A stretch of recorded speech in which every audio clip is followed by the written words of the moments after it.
बात करेंगे बड़ी खबर के साथ। जालोर के भीनमाल से ये खबर है, जहां पर एएनटीएफ और भीनमाल पुलिस ने एनडीपीएस एक्ट के तहत बड़ी कार्रवाई करते हुए मादक पदार्थ तस्करी का खुलासा किया है। उदयपुर एएनटीएफ से मिली पुख्ता सूचना के आधार पर जालोर एएनटीएफ और भीनमाल पुलिस ने संयुक्त ऑपरेशन चलाया।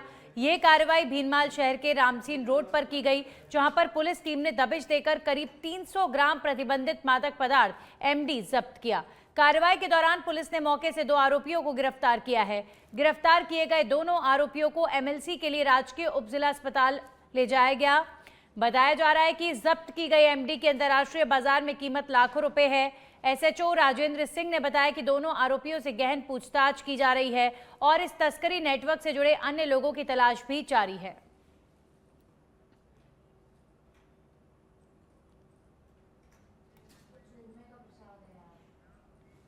सरदार शहर से खबर है, जहां पर राजस्थान भाजपा के पूर्व प्रदेश अध्यक्ष एवं हरियाणा प्रभारी सतीश पुनिया मंगलवार को सरदार शहर पहुंचे। बहादुर सिंह कॉलोनी स्थित भाजपा कार्यालय में पूर्व मंत्री राजकुमार रिणवा के नेतृत्व में पार्टी पदाधिकारियों ने साफा और माला पहनाकर उनका भव्य स्वागत किया।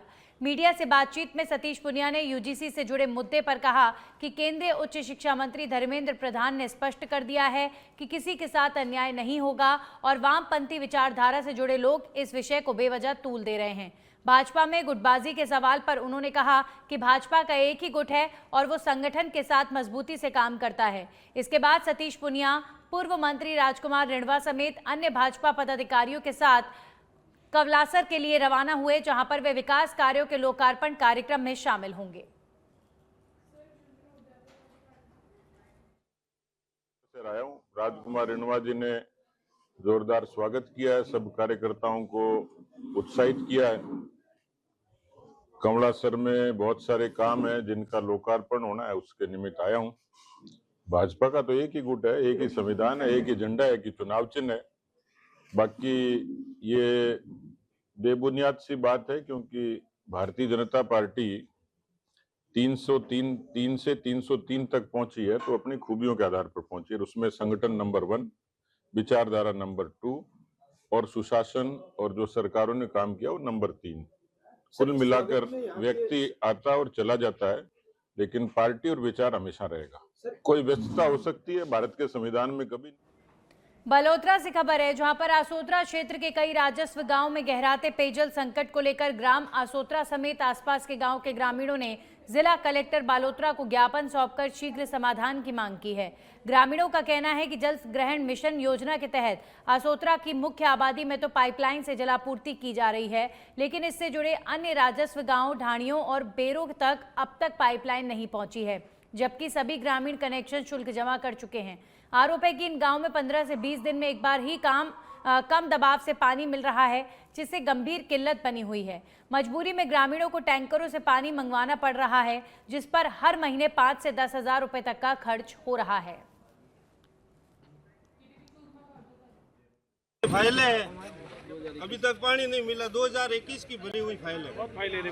अच्छा, पैसे भरे होंगे इससे? हाँ, पैसे भरे हुए हैं। कितने भरे आपने? 2500 एक फाइल के? एक फाइल के 2500 रुपये। आपने ये पैसे क्यों भरे थे? पानी आ सके? हाँ, मतलब आचोत्रा गांव पंचायत में भरे थे, उसने बोला फाइल भरनी पड़ेगी तो कनेक्शन मिलेगा। 2500 रुपये फाइल के भरे। हम पानी से बहुत परेशान हैं सर, इसके लिए कलेक्टर साहब को ज्ञापन देने के लिए आए हैं। अगर ज्ञापन में पानी की समस्या का हल नहीं करेंगे तो हम धरने प्रदर्शन करेंगे और उसकी जवाबदारी प्रशासन को रहेगी। एक तो जो ढाणियाँ वंचित रहेगी जेजेएम के कारण, उसमें अपने पर एफएसटीसी कॉस्ट ज़्यादा आने के कारण, और जो 20 घर और एक घर का जो सपोर्ट था उसके हिसाब से जो पीछे रहेगी उनके लिए अपन ने रिवाइज बना के भेजा था। वो पूरे राजस्थान में आए हुए हैं, तो वो जैसे ही जो भी गाइड। और अब खबर जयपुर से, जहां पर राजधानी में बेकाबू हैरियर गाड़ी का तांडव देखने को मिला। आधा दर्जन वाहनों को मारी टक्कर। 2 गंभीर रूप से घायलों को एसएमएस अस्पताल में भर्ती कराया गया है। अस्पताल में भर्ती घायलों का इलाज जारी है। पुलिस ने चालक को हिरासत में ले लिया है।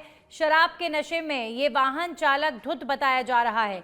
बजाज नगर थाना पुलिस अभी फिलहाल पूरे मामले की जांच पड़ताल में जुटी हुई है। राजधानी जयपुर में बेकाबू हैरियर गाड़ी का तांडव देखने को मिला। लगातार इस तरीके से वाहन चालक सड़कों पर तांडव मचाते हुए नजर आ रहे हैं। इससे पहले थार वाहन ने विधानसभा के सामने कई गाड़ियों को टक्कर मार दी थी और अब टाटा हैरियर ने, आप देखिए किस तरीके से 4 से 5 वाहनों को टक्कर मारते हुए इस घटना को अंजाम दिया है। नमस्कार, स्वागत आपका। मैं हूं नंदिनी मिश्रा आपके साथ। बुलेटिन की शुरुआत करेंगे पोखरण की खबर के साथ। जग विख्यात मरु महोत्सव 2026 का गुरुवार को परमाणु नगरी पोखरण में भव्य आगाज हुआ है। महोत्सव का शुभारंभ सुबह नेपालेश्वर महादेव मंदिर में पूजा अर्चना और महाआरती के साथ किया गया। जिला कलेक्टर, पुलिस अधीक्षक, एसडीएम और नगर पालिका अध्यक्ष ने विधि विधान से पूजा कर कार्यक्रम की सफलता की कामना की। इसके बाद अतिथियों ने गुब्बारे हवा में छोड़कर शोभा यात्रा को रवाना किया। यात्रा के दौरान ढोल नगाड़ों की थाप पर कलाकारों की प्रस्तुति और सजे ऊंट और पारंपरिक वेशभूषा ने पोखरण की सड़कों को उत्सव के रंग में रंग दिया है। कलेक्टर प्रताप सिंह ने बताया कि महोत्सव में रस्साकशी, मिस पोखरण और मिस्टर पोखरण जैसे आयोजन होंगे और उन्होंने स्थानीय लोगों और पर्यटकों से अधिक भागीदारी करने की अपील की है।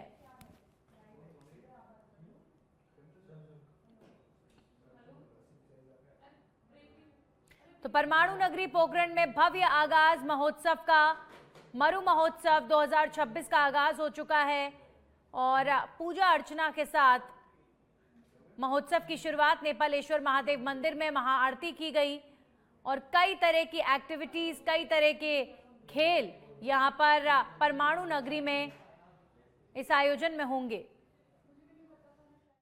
देखिए, सुरक्षा व्यवस्था के लिए पर्याप्त मात्रा में जाब्ता लगाया हुआ है। बाकी हमारे सारे अधिकारी जो हैं सतर्क हैं और ट्रैफिक के लिए भी हम लोगों के प्रबंध किए गए हैं, पार्किंग की व्यवस्था की गई है।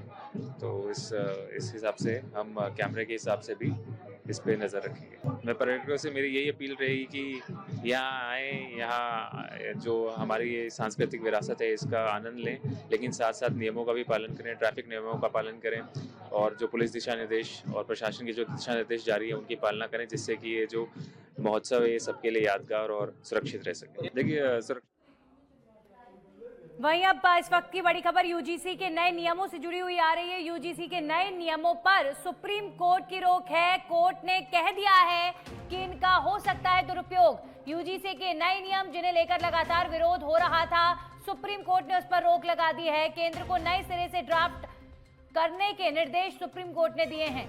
सुप्रीम कोर्ट ने यूनिवर्सिटी ग्रांट्स कमीशन के नए नियमों पर अगले आदेश तक रोक लगा दी है।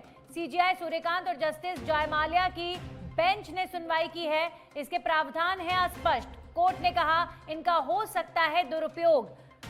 आपको ज्ञात होगा कि 23 तारीख को यूजीसी ने यूनिवर्सिटीज को लेकर नए नियम लागू किए थे, जिसमें स्वर्ण वर्ग को तवज्जो ना मिलने की वजह से, यानी जो साफ तौर पर नियम था वो ये कह रहा था कि यूनिवर्सिटी के अंदर एसटी, एससी, ओबीसी या जो भी स्वर्ण के अलावा अगला अलग वर्ग है वो अपनी शिकायतें, अपने उत्पीड़न की शिकायतें कर पाए। इसके लिए एक पैनल तैयार होना चाहिए और पीड़ितों की शिकायत सुनने वाला जो पैनल है उसमें एसटी, एससी समेत अलग अलग वर्गों के रिप्रेजेंटेटिव्स को तो जगह दी गई, यानी उनमें रिजर्वेशन रखा गया कि अलग अलग वर्ग के जो रिप्रेजेंटेटिव है इस पैनल में रहेंगे, लेकिन स्वर्ण वर्ग का कोई भी रिप्रेजेंटेटिव पैनल का हिस्सा नहीं होगा। ऐसा मैंडेटरी नहीं होगा। तो ऐसे में इसीलिए जो अपर क्लास वर्ग के लोग हैं वो लगातार इस नियम का विरोध कर रहे थे और उनके द्वारा ये भी कहा गया था कि इस नियम का दुरुपयोग हो सकता है। तो लगातार हो रहे विरोध के बीच ये मामला सुप्रीम कोर्ट पहुंचा और सुप्रीम कोर्ट ने अब इस नियम पर फिलहाल के लिए रोक लगा दी है और केंद्र को नए सिरे से ड्राफ्ट तैयार करने के निर्देश जारी किए गए हैं। सुप्रीम कोर्ट ने यूजीसी के नए नियमों पर अगले आदेश तक रोक लगा दी है। सीजेआई सूर्यकांत और जस्टिस जयमाल्या की बेंच ने सुनवाई की है। ये बहुत बड़ा अपडेट है। यूजीसी के नए नियमों पर लगातार विरोध हो रहा था और अलग अलग समाज से जुड़े तमाम लोग इस नए नियम का विरोध कर रहे थे और यूजीसी पर लगातार निशाना साध रहे थे कि अगर कोई स्टूडेंट अपर क्लास के बच्चे की शिकायत करता है तो वो पैनल न्याय संगत निर्णय लेगा, इसकी क्या गारंटी है। ऐसे नियम को लेकर लगातार विरोध हुआ और अब सुप्रीम कोर्ट ने इस नियम पर ही रोक लगा दी है। यानी यूजीसी ने भले ही ना सुना हो स्वर्ण समाज को, लेकिन सुप्रीम कोर्ट ने सुना और अब सुप्रीम कोर्ट ने केंद्र को नए ड्राफ्ट को तैयार करने को लेकर। वहीं जोधपुर से खबर, सनातन प्रचारक साध्वी प्रेम बाईसा की संदिग्ध परिस्थितियों में मौत हो गई है। इस मामले में पुलिस ने तत्परता दिखाते हुए साध्वी को इंजेक्शन लगाने वाले कंपाउंडर को हिरासत में लेकर पूछताछ शुरू कर दी है। इसके साथ ही इंजेक्शन के खोल समेत संबंधित मेडिकल सामग्री को भी जब्त कर लिया गया है। इसके अलावा आश्रम को सील कर दिया गया है और मोबाइल फोन समेत अन्य इलेक्ट्रॉनिक उपकरण भी जब्त किए गए हैं। पुलिस का कहना है कि कंपाउंडर को हिरासत में ले लिया गया है और मामले में पूछताछ जारी है। अभी जो साध्वी जी हैं, उनके लिए उनके जो परिजन हैं उनके द्वारा बताया गया कि कल परसों से उनकी थोड़ी बहुत तबीयत खराब थी, जिसके ऊपर कल उनका जो प्राथमिक एक बार किसी से इंजेक्शन जो लगाया था, बाद उसके उनकी तबीयत खराब होने लग गई, जिस पर उनको कोई प्राइवेट हॉस्पिटल लेके गए। प्राइवेट हॉस्पिटल जब उनको लेके गए तो वहां पर उन्होंने बता दिया कि ये अब नहीं है अलाइव। बाद उसके उनको एमजीएच मोर्चरी लेके आए और एमजीएच मोर्चरी में अब मेडिकल बोर्ड का गठन कर उनके द्वारा पोस्टमार्टम की कार्यवाही करवाई। जोधपुर से खबर, सिवाची गेट से युवक के अपहरण की सूचना। एक गाड़ी से सवार होकर आए 4 से 5 युवकों ने इस किडनैपिंग की वारदात को अंजाम दिया है। दुकान के बाहर खड़े एक युवक को गाड़ी में डालकर हुए फरार। पुलिस ने शहर भर में कार्रवाई करते हुए नाकेबंदी की है। MH नंबर की ये कार बताई जा रही है।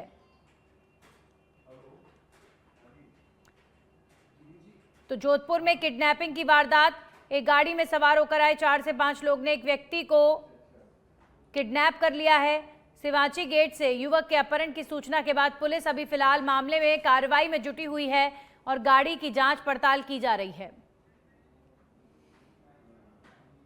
और अब खबर भरतपुर से है, जहां पर जयपुर आगरा नेशनल हाईवे पर दर्दनाक सड़क हादसा हो गया। हादसे में 4 लोगों की मौत और 5 लोग गंभीर रूप से घायल बताए जा रहे हैं। बस ने पीछे से आगे चल रहे ट्रॉले को टक्कर मारी। कोहरे के चलते ये सड़क हादसा होना बताया जा रहा है। सूचना पर पहुंची सेवर थाना पुलिस, घायलों को RBM अस्पताल पहुंचाया गया है। नेशनल हाईवे स्थित लोधाबई के पास की ये घटना बताई जा रही है।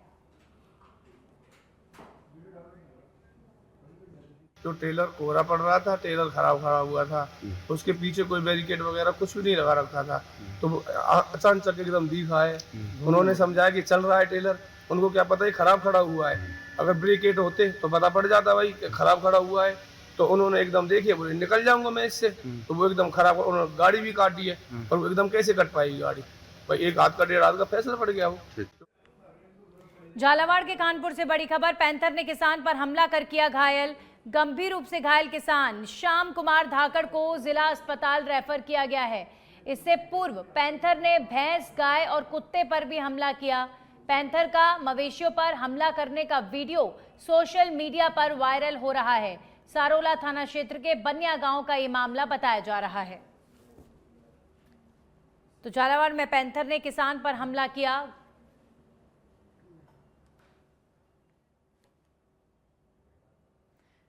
तो मवेशियों के ऊपर हमले की ये जो तस्वीर है आप देख सकते हैं। वहीं कांकेर से खबर है, जहां पर आमाबेड़ा बांध मोड़ के पास बस अनियंत्रित होकर पलट गई, जिसमें 20 से अधिक यात्री घायल हो गए हैं। इस हादसे में 8 यात्रियों को गंभीर चोटें बताई जा रही हैं, जिन्हें जिला अस्पताल में प्राथमिक उपचार के बाद गंभीर हालत में रेफर किया गया है।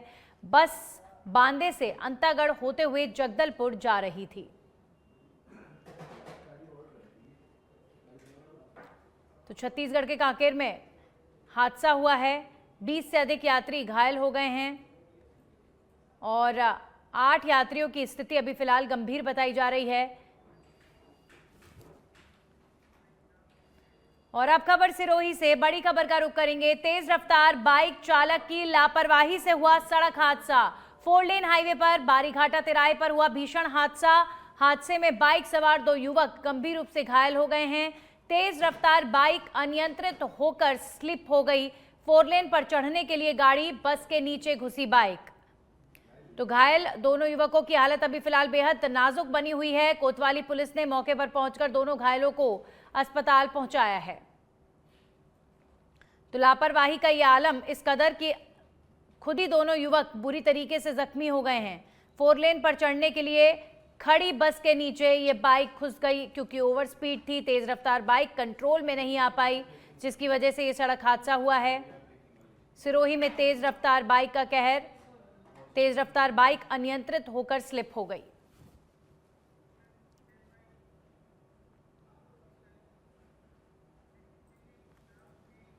वहीं कोटपुतली बहरोड जिले के कोहाड़ा कल्याणपुरा गांव स्थित भरू बाबा मंदिर में आस्था का अद्भुत नजारा देखने को मिल रहा है, जहां पर करीब 65,100 किलो चूरमे का महाप्रसाद तैयार किया जा रहा है। हर साल की तरह इस वर्ष भी ग्रामीण सामूहिक सहयोग से प्रसाद निर्माण में जुटे हुए हैं और यहां पर खास आकर्षण ये है कि चूरमे में घी, मेवा और खांड मिलाने के लिए जेसीबी मशीनों का उपयोग किया जा रहा है, जो श्रद्धालुओं के बीच कौतूहल का विषय बना हुआ है। 30 जनवरी को भरू बाबा का मेला आयोजित होगा, जिसमें लाखों श्रद्धालुओं के पहुंचने की संभावना है और इसी दिन विशाल भंडारे का आयोजन भी किया जाएगा। आसपास के गांव से लोग बढ़ चढ़कर सहभागिता निभा रहे हैं और ट्रैक्टर ट्रॉलियों के जरिए प्रसाद वितरण की व्यापक व्यवस्था की गई है। वर्षों से चली आ रही इस परंपरा में हर साल चूरमे की मात्रा बढ़ रही है, जो श्रद्धालुओं की बढ़ती आस्था को दर्शाती है।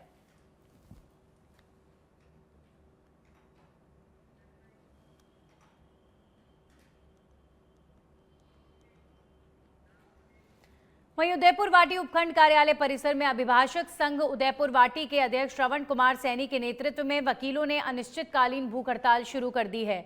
गुरुवार को 2 अधिवक्ताओं ने आमरण अनशन भी प्रारंभ किया। इस दौरान वकीलों ने न्यायिक कार्य का बहिष्कार करते हुए विरोध प्रदर्शन किया और प्रशासन से मांगे पूरी करने की अपील की है। गुड़ागौड़ जी को उदयपुर वाटी से हटाकर झुंझुनू में शामिल करने के निर्णय का विरोध लगातार तेज हो रहा है। वकीलों का कहना है कि गुड़ागौड़ जी को पुनः उदयपुर वाटी उपखंड में जोड़ा जाए, क्योंकि वर्तमान व्यवस्था में किसानों और आम जन को समय और धन की भारी हानि हो रही है। कि गुड्डा तहसील जो नीम का थाना जिला बना था, तब उदयपुर वाटी को तो नीम का थाना जिले में शामिल कर दिया गया था। उदयपुर वाटी तहसील और उपखंड उदयपुर वाटी ना झुंझुन गुड्डा तहसील को झुंझुन उपखंड में शामिल कर दिया गया था। तब तक तो कोई बात नहीं थी, परंतु नीम का जिला समाप्त कर दिया गया। समाप्त करने और नीम का ही नहीं और भी जिले समाप्त किए गए थे, जहाँ की